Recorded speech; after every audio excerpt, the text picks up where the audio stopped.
Good evening you all. जैसा कि आप लोग जानते हैं, अशोक सर आप लोगों के समक्ष अंग्रेजी के शिक्षक के रूप में कई प्रेरणादायक वीडियो प्रस्तुत कर चुके हैं।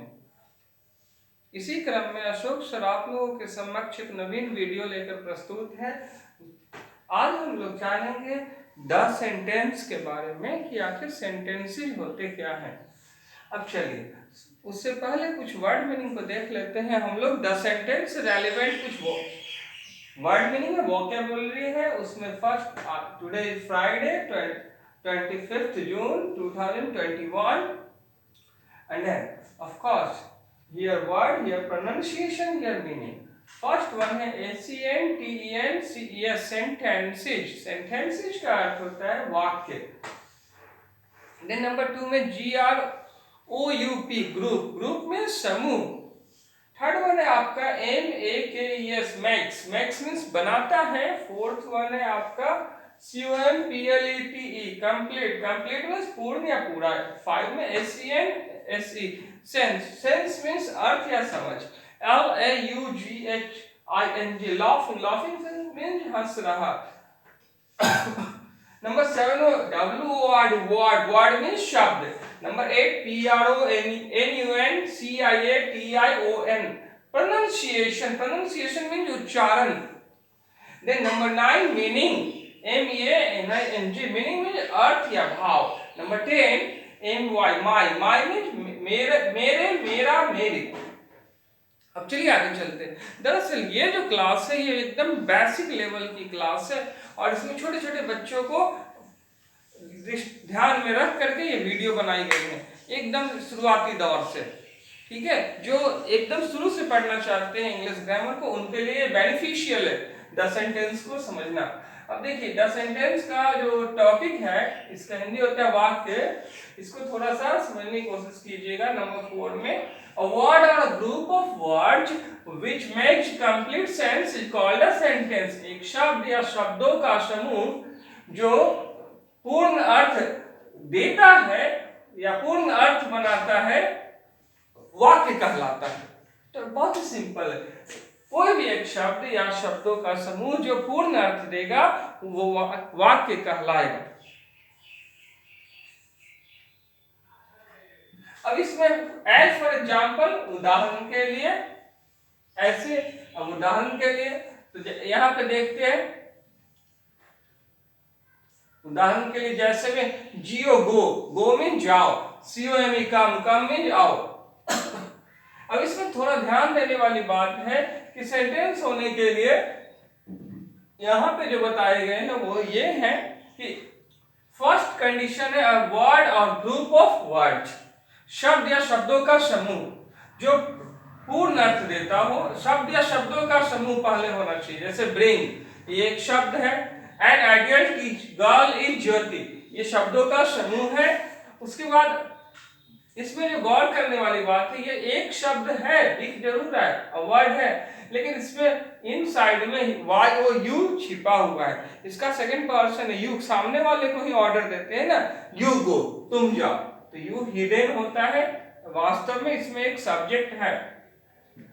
थोड़ा सा आगे हम लोग चलते हैं। यहाँ पर arrange in a proper order, सही क्रम में व्यवस्थित होना, ये बहुत जरूरी है।